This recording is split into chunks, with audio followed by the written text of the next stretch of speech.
Olá, boa noite a todos, sejam bem-vindos. Estamos iniciando mais uma entrevista coletiva. Olha, as eleições estão aí, né? Estamos na reta final para nos prepararmos enquanto eleitores para votar, quem é candidato para poder concorrer, enfim. Qual é o custo de tudo isso? Vale a pena? Está valendo a pena? A que preço nós pagamos para termos uma democracia? Quanto custa o seu voto? Quanto custa um senador, um deputado, um vereador, especificamente falando aqui de Campinas? E tem um cidadão que se preocupou com tudo isso, além de você que está nos vendo agora aí. É o cidadão Reinaldo Tonin, eleitor em Campinas, matemático, estatístico, e que fez um trabalho de levantamento de tudo isso, desses números, e um levantamento muito importante. Ele está aqui para conversar conosco e mostrar esses detalhes, esses números para vocês. Reinaldo, boa noite, seja bem-vindo aqui a uma entrevista coletiva. Boa noite, Zé Reinaldo, boa noite, Zezé, boa noite aos telespectadores do programa Entrevista Coletiva. Zezé de Lima, boa noite também. Estamos aqui com o Reinaldo Tonin. Sua primeira pergunta, mas antes de mais nada, boa noite para você. Boa noite, Zé. E olha, com o tanto de dados que ele trouxe, muito provavelmente a gente vai falar muito pouco essa noite. É o seguinte, Reinaldo, você fez esse trabalho sobre todo esse processo eleitoral, quanto custa tudo isso? O quanto custa tudo isso para Campinas? Hoje, Zezé, na atual legislatura, que compreende de 2009 a 2012, um vereador vai custar aos cofres públicos 9,8 milhões de reais. Pelos 4 anos? Pelos 4 anos de mandato legislativo. E quem é Campinas, assim? Como é que é essa cidade? Dá um raio-x para a gente de Campinas, para quem não conhece essa cidade ainda. A gente é uma população com mais de 1 milhão de habitantes, é isso? Zezé, hoje a população de Campinas é 1.093.000 habitantes, conforme o censo estimado 2011. Nós temos aqui um orçamento do município de 3,4 bilhões de reais para o ano de 2012. O total de eleitores do município é de 785.274 eleitores. E na Câmara Municipal vão concorrer nesse ano 33 vereadores. E são 712 candidatos concorrendo para as 33 vagas da Câmara. Isso corresponde a 20 candidatos por vaga. É similar hoje, para você ter uma ideia, ao vestibular de Engenharia Elétrica da Unicamp. Reinaldo, falando aqui especificamente de Campinas, você tem um levantamento sobre escolaridade que eu vi aí. Esse levantamento sobre escolaridade dos candidatos é de quem já está no poder ou de quem está pleiteando estar no poder? Não, Zé Reinaldo, são uma estatística que o Tribunal Superior Eleitoral fez dos candidatos que estão pleiteando uma vaga. Dos pleiteantes. Como é que está, então? Para você ter uma vaga, para você ter uma ideia.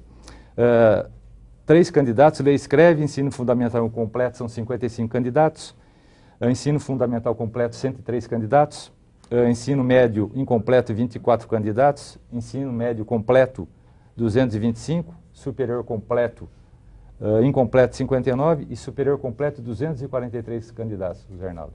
Então você vê aí que a maioria tem baixa escolaridade e baixo nível educacional. Nós temos candidatos com como é que é? Primário incompleto? Primário incompleto são 55 candidatos. Poxa vida, é impressionante, né? Zezé, e aí a gente fica naquela, não, houve uma época que o presidente Lula falou, mas não precisa ter escolaridade, eu sou presidente, eu não formei universidade. Exceções à parte, né? O ideal seria que nós tivéssemos todo mundo com um alto nível de educação, o que não garante lisura no trato da coisa pública, mas pelo menos garante que a pessoa é bem informada, ou tem que ser um pouco mais conhecedora do que o próprio eleitor, pelo menos eu penso assim. Eu tenho a impressão que a formação, não sei se vocês vão concordar, mas quando a gente vê isso daí, a gente mostra que o Brasil é um país que está muito aquém ainda daquilo que se pretende de um país educado, formalmente, a educação formal, né? Então, por quê? Porque quando você tem pessoas com uma formação melhor, você tem pessoas mais críticas. E a gente tendo sofrido o que nós sofremos aí no ano passado, de toda aquela corrupção, de falta de fiscalização da Câmara, a gente começa a entender o porquê também de uma certa apatia. Talvez a pessoa nem saiba qual é exatamente a função do vereador. Exatamente. Aonde que está o voto, Reinaldo, aqui em Campinas?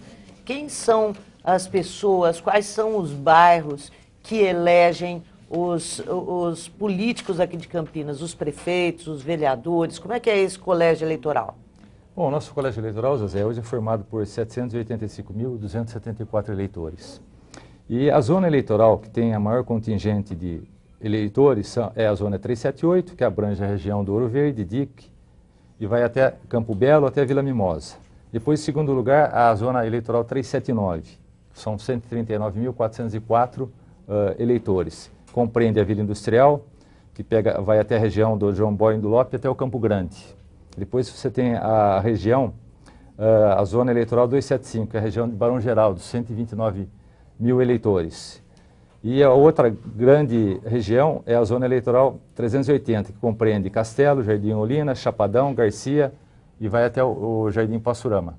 Tá. As zonas eleitorais, elas são vastas, mas, na verdade, os bairros, né, a região que a gente, independente de que zona esteja, é dividido, que eu vi que o Ouro Verde está num lado, o Campo Grande está no outro, numa outra região, né?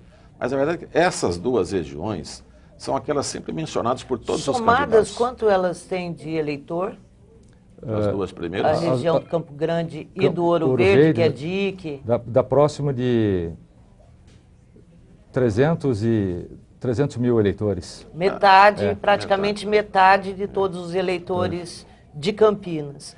E é uma região das mais carentes também, mas é onde os candidatos todos, hein? A não ser vereador que tem a sua base eleitoral em Souzas, por exemplo. Não adianta ele ir lá, no Campo Grande. Mas os prefeitos, candidatos a prefeitos, vereadores que, né, gostam de pescar voto em todos os bairros, esta região, ou essas regiões são as mais trabalhadas, né? Todo mundo quer aparecer nessa região, porque são 350 mil eleitores, né, Reinaldo? 300 mil. Agora, em relação a esses eleitores, aos candidatos, eu não sei, mas gostaria de saber, por exemplo, se grande parte deles, candidatos a vereador, tem origem nessas regiões. O senhor tem algum dado referente a isso? Não, Zezé, nesse quesito eu não procurei informação, não tenho esses dados. Agora, Reinaldo, você fez todo esse levantamento aí, é muito vasto esse levantamento, nós estamos até falando pouco, né? Em número para falar é mais complicado.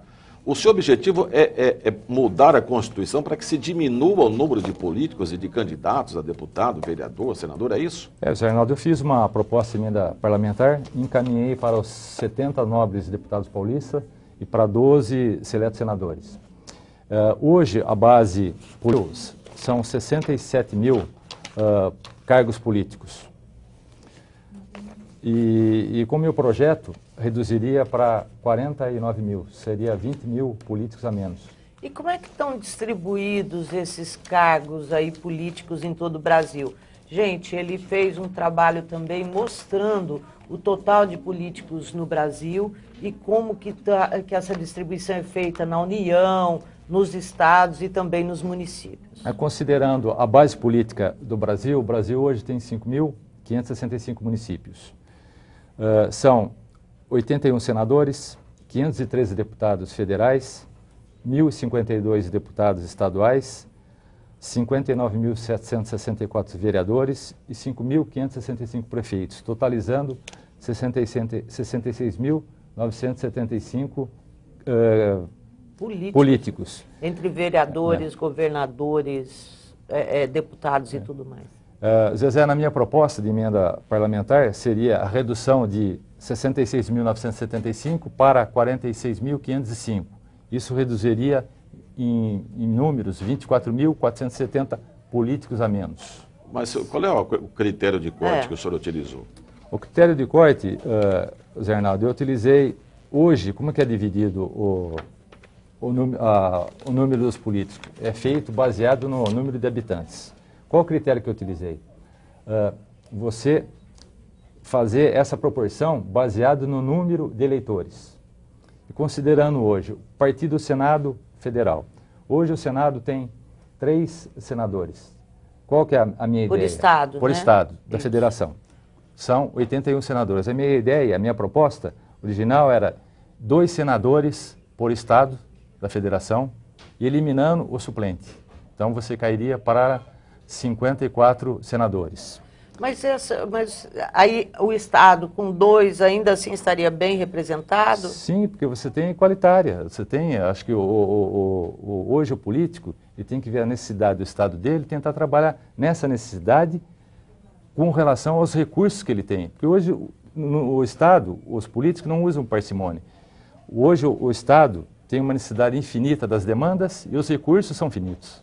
Então você tem que equalizar isso. Mas o que a Zezé está colocando é o seguinte, claro que é o Estado que é representado. Então, São Paulo tem 2 senadores, mas tem 40 milhões de habitantes. O Maranhão tem 2 senadores e tem... Hoje tem 3, né? No caso, na ideia, mas no na projeto ideia dele. Hoje tem 3, mas teria 2. Mas o Maranhão continuaria, né? Teria também os 2 com 3, 4 milhões de habitantes. Essa desproporção a que nós estamos falando. Zé Arnaldo, com relação ao senador não teria desproporção, porque você teria igualitário, 2 por estado. Aí, para os deputados, sim. Essa redução de 22%, de 33% para os senadores, você aplicaria para os deputados.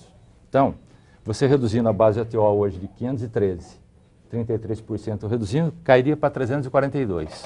Então, o que aconteceria por região? Para você ter uma ideia. Isso, eu insisto, ainda assim, os povos estariam bem representados, o estado de São Paulo estaria bem representado nessa proporção? Sim. Sim, por quê? Porque você está fazendo a ponderação de eleitores por estado. Então, senhor, qual grupo de eleitores para se eleger um deputado? Como é que o senhor fez essa proporção? Antes de eu responder essa pergunta, eu tenho que mostrar como foi feito. Porque hoje, aí você vai, mais à frente eu vou colocar essa sua colocação. O exemplo aqui. No Norte, hoje você tem 65 deputados federais.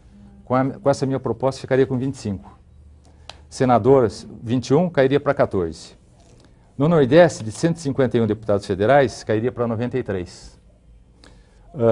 Senadores de 27 atuais hoje para 18. No Sudeste, 179 deputados federais, cairia para 149.